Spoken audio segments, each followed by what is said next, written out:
Every evening, the same black truck would stop outside the diner, but the driver never came in. He just sat there, staring, until one night, a surprise forced him through the doors he'd avoided for years. Why was he watching that diner and the abandoned warehouse across the road? And what happens when one brave waitress decides it's time to find out? The diner wasn't much. A squat rectangle of chrome and peeling paint tucked between a truck stop and an abandoned warehouse, both forgotten by time and traffic patterns.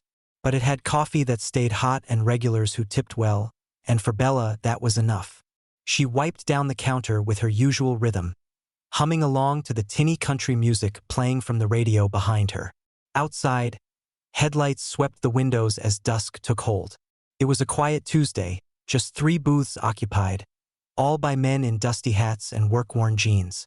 Bella moved between them with practiced grace, topping off mugs and swapping stories. That's when she saw it again.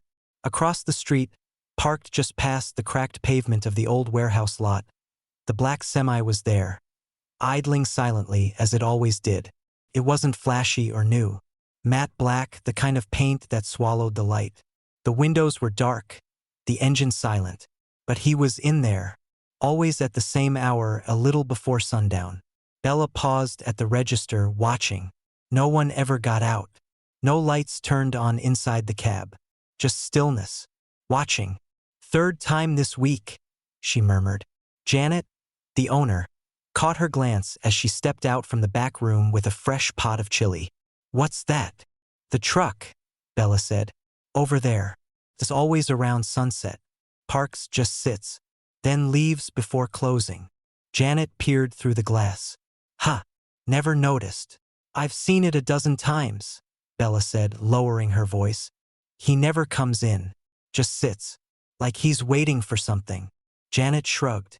"Some folks get sentimental. Maybe it reminds him of someone." Bella nodded slowly, but her curiosity had teeth. That night, she asked a couple of truckers paying their tabs if they knew anything about the black rig. Both gave vague shrugs.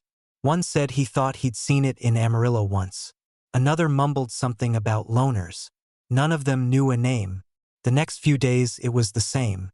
The truck would pull in just before twilight, ease to a stop across from the diner, same spot every time, and remain there for an hour or two. No movement, no engine rumble. Then it would vanish before the lights went off inside. Bella started keeping track. Monday, Thursday, Saturday, always the same time. She began asking questions more directly, though still with a smile. "You ever seen that truck before?" she'd say while pouring coffee. "Know who owns that black rig?" she'd ask while dropping off pie. But no one had answers. Then came Sunday night. A storm had rolled through in the afternoon, leaving the sky streaked with orange and bruised purple. The diner was almost empty. Just one customer at the counter. An older man with weathered skin, a silver beard, and shoulders like he'd once carried steel. Bella brought him a refill. "You local?" he chuckled. "Used to be. Born 2 towns over. Just passin' through." She hesitated. "You ever see that truck out there?" He followed her gaze. The black semi was there again, parked like a monument. The old man squinted. "I have," he said slowly. "You don't forget a rig like that. Do you know who drives it?" He set down his mug. "That'd be Joe." She blinked. "Joe? Joe Callahan. Used to come here every Friday night with his boys." He nodded toward the warehouse. That was theirs. The old unit from Nam. They'd meet there, swap stories, drink cheap beer. Melinda ran the diner back then. His wife. "Melinda?" Bella asked, surprised. He smiled faintly. "Sweet lady. Kept the whole town fed during the gas shortages." After she passed, Joe kind of shut down. "Most of his guys are gone now. He's the last of 'em, I think." Bella felt her breath catch. "And now he just sits out there?" "Guess he does," the man said. "Memories can be heavy. Places carry ghosts." He tossed a few bills on the counter and stood up. "Don't bother him. He's not lost. Just remembering." Bella watched as he left, the bell over the door chiming softly behind him. She turned back to the window. Joe's truck was still there. But now she saw it differently. It wasn't just a truck. It was a vigil. That night, after closing, Bella walked across the road. The warehouse stood like a husk, the siding rusted, a faded flag painted above its entrance. She pressed her palm to the cold metal door.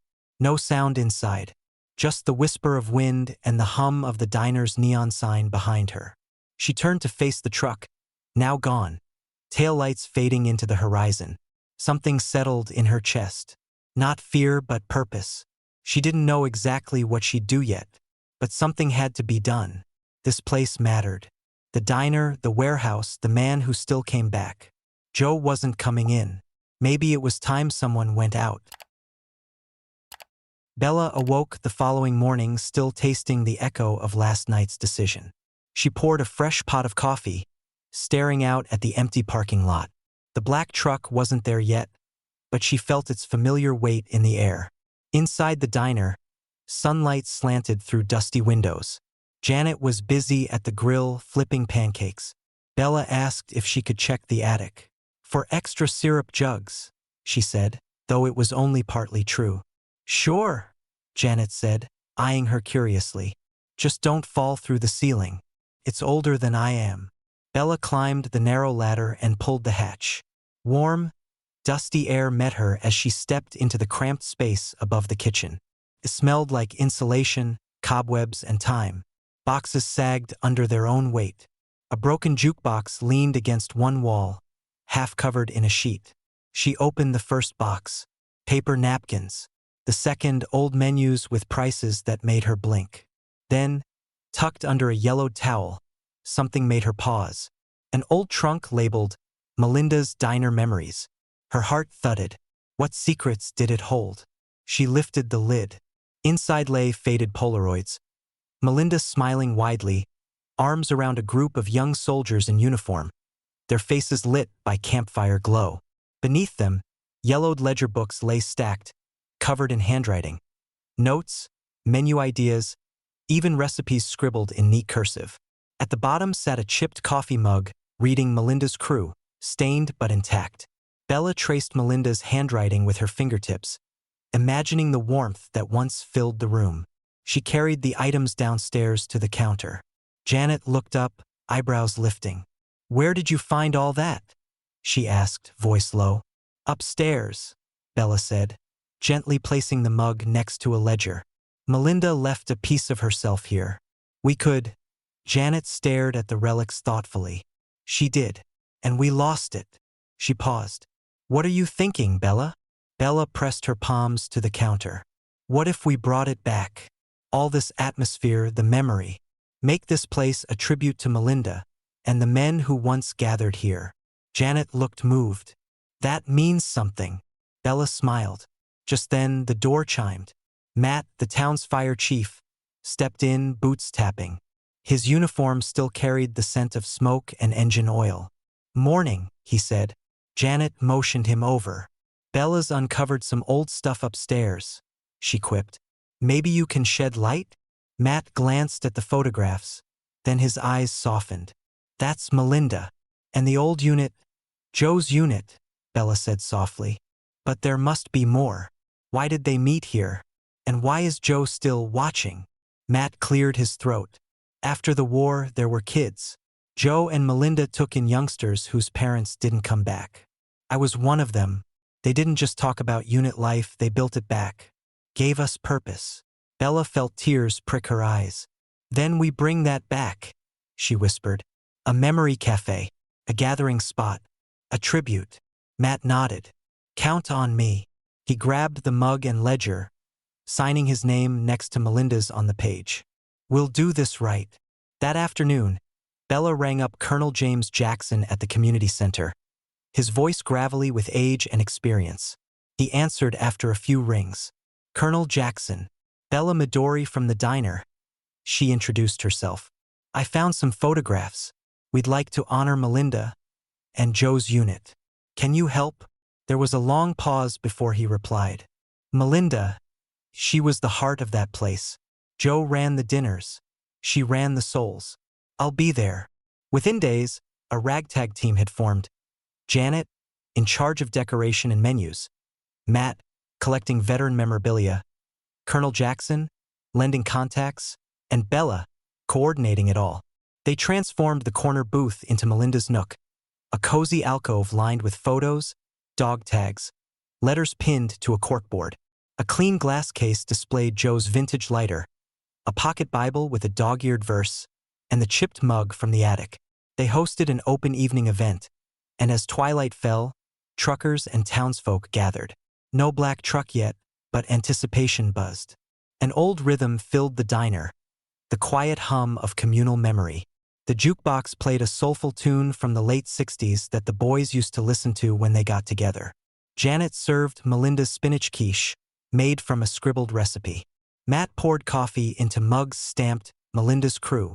Colonel Jackson made a brief speech about camaraderie and remembrance, inviting anyone whose path had crossed the diner to contribute. And still, no Joe. No one wanted to be the one to bother him, finally picking him up in the truck. They needed to think of some way to lure Joe in. Maybe with music? Days rolled into nights and the truck stayed away. Bella watched, fingertip lingering on the corkboard where new notes from strangers appeared. "Thank you for honoring our dads.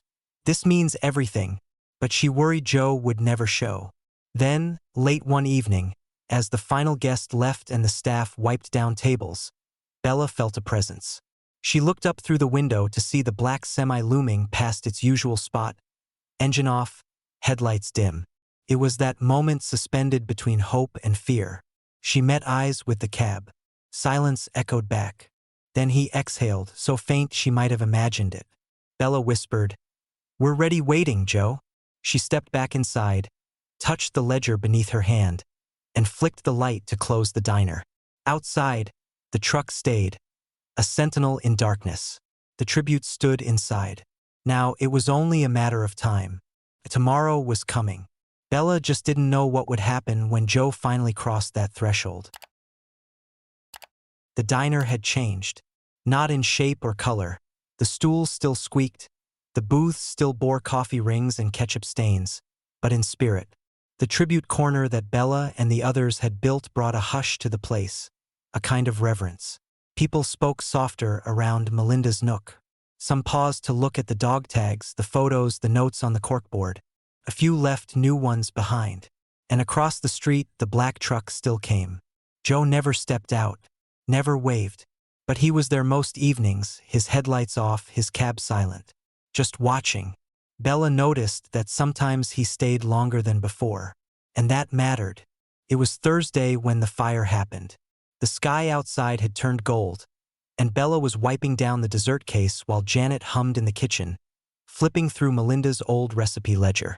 She had decided to try one of Melinda's pies, a pecan bourbon blend scrawled in careful cursive. Janet preheated the oven, set the pie inside, and went to answer a phone call in the office. Bella didn't notice the faint curl of smoke until she passed the kitchen threshold and coughed. She turned and saw it. A slow, gray trail rising from the oven vent, a flickering orange glow behind the glass door. She dashed in, yanked the oven open. Smoke poured out, hot and acrid. Flames danced on the edges of the pie tin, licking upward toward the coil. She slammed the door shut again, already yelling, "Janet! Fire! There's a fire!" The alarm tripped, a shrill, piercing screech that echoed off the diner's chrome. The regulars froze. One man knocked over his coffee cup, scrambling to get out of the booth. Bella ran for the fire extinguisher near the register, but it was bolted too tight.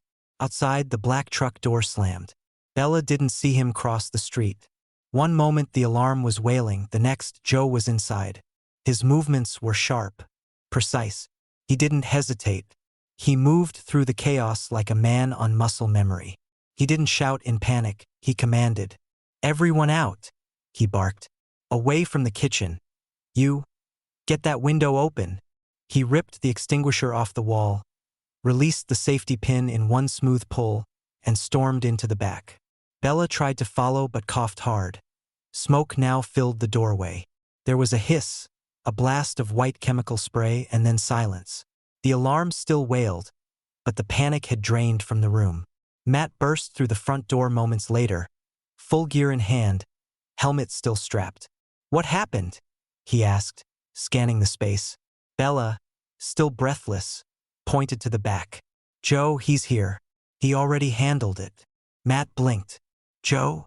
But before he could say more, Joe emerged from the back, face streaked with soot, extinguisher in one hand. His chest rose and fell, breath labored but steady. His eyes swept the diner and froze. Melinda's nook, the wall of photographs, the flag, the old mug, her handwriting framed behind glass, and a clean table beneath it, untouched, waiting. Joe didn't speak. He moved toward it slowly, like every step undid a knot in his chest. His hand brushed the back of the booth. He looked at the faded photo of his unit, all of them younger, alive. Then down at the Bible with the dog-eared page. The lighter, the mug. He reached out, fingertips hovering above it, then stopped. Bella stepped beside him. Her voice was gentle. She's still here, Joe. So are they. Joe nodded once. Barely. His shoulders dropped. Matt moved closer, helmet now tucked under his arm. Place wouldn't be standing without you. Joe let out a long breath. Couldn't let her burn. Bella motioned toward the booth. Sit, please. He hesitated, then slowly eased down into the booth. The seat creaked beneath him, familiar and worn. And just like that, the silence lifted. I used to sit right here, he said quietly. Melinda would be behind the counter, wearing that ridiculous apron with chili stains. Tommy always took that corner seat, said it was closest to the pie case. Matt pulled up a chair. Bella sat across from him. A few of the customers, now calmer, drifted back inside. Joe spoke again, voice thicker now. We used to play cards after closing. Melinda didn't like it, said soldiers had no business gambling in a diner. But she always left out a deck. He looked down at the table. They're all gone now. All of them. Not gone, Bella said. You carried them with you. You brought them back here. Joe's eyes glistened. He didn't answer but nodded again, deeper this time. Matt leaned in. You should come back, Joe. Not just park outside. Come in. Tell the stories. People are listening. Joe's gaze scanned the room again. The mix of strangers, regulars, truckers who had drifted back in, quietly watching. He straightened in his seat. They used to say Melinda's coffee could cure a bad day, that her pie could silence any argument. Bella smiled. We're still trying to live up to that. He looked at her. You're doing more than that. The fire scare passed. The mess was cleaned. Smoke drifted out the windows, replaced with the warm scent of fresh brewed coffee. But something had changed. Joe had crossed the threshold, not just of the diner, but of memory, of silence, of loss. And the stories had a voice again. The day after the fire, Joe returned. This time he didn't stay outside. He parked the black truck directly in front of the diner. Same rig, same matte finish, but now with the door already cracked open. Bella noticed it first, mid-shift, as she poured a refill for a driver passing through. She froze, eyes on the window. He was coming in. Janet wiped her hands on her apron as the bell above the door chimed. Joe stepped inside like he'd never truly left. Not tentative, but steady, eyes moving around the diner with a quiet intensity. He went straight and sat in the same booth. Melinda's booth. From that day forward, something shifted. Joe began returning almost daily. First just for coffee and quiet company. Then, with small acts, tightening a loose hinge on the front door, replacing a broken light bulb above the register, oiling the back door that used to groan like an old man every time it opened. He's nesting, Janet joked softly to Bella one morning. Bella smiled. Maybe he's finally home. Joe rarely spoke much, but when he did, people listened. And more importantly, they came. It started with one other trucker, a younger man who wore an Army Ranger's cap and recognized Joe's face from a base photo decades ago.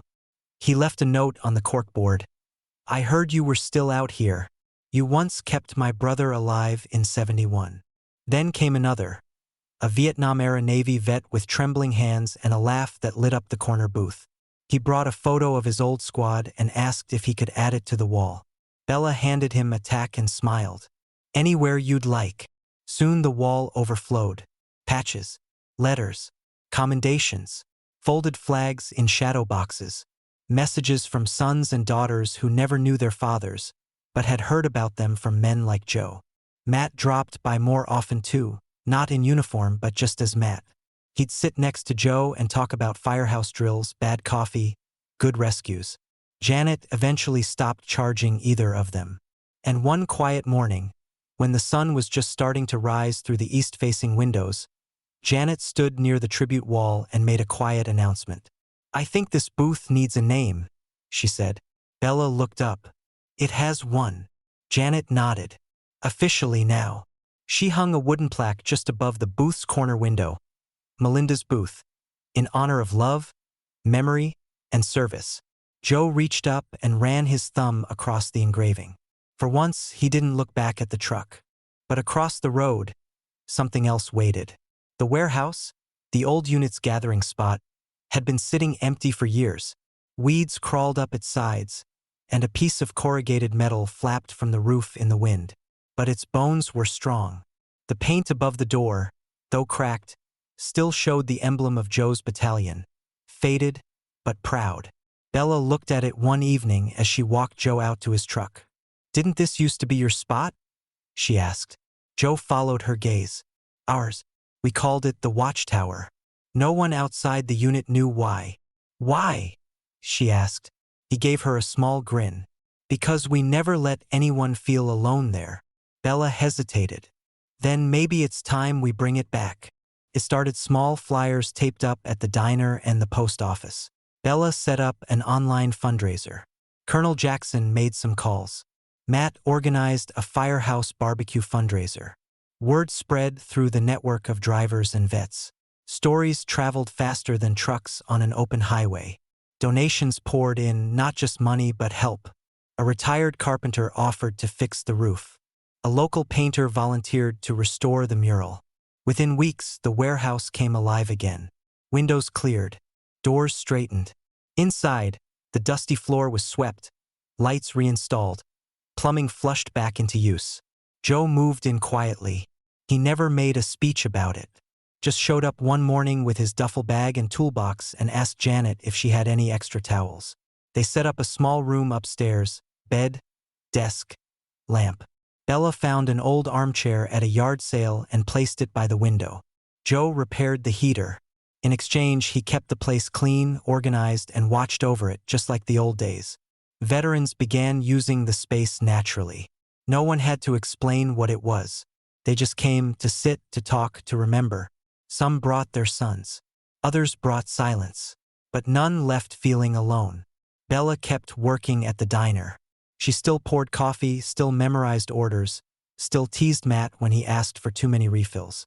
But now, every night before locking up, she'd walk over to the corkboard and straighten the notes. Wipe the dust from the photo frames. Leave the lamp on over Melinda's booth. And across the street, the black truck still parked. But now it was not hiding in shadow, but with its engine cooling in the evening air.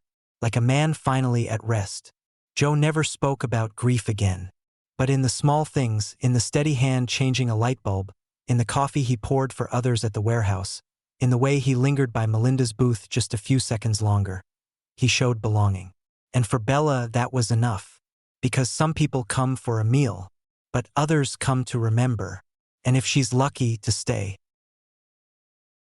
This story reminds us that some silences aren't just quiet, they're waiting. What would you do if someone around you was carrying that kind of memory? Let us know in the comments. And if this story moved you, don't forget to like, share, and subscribe to embrace the journey for more stories that honor the roads we travel and the people we meet.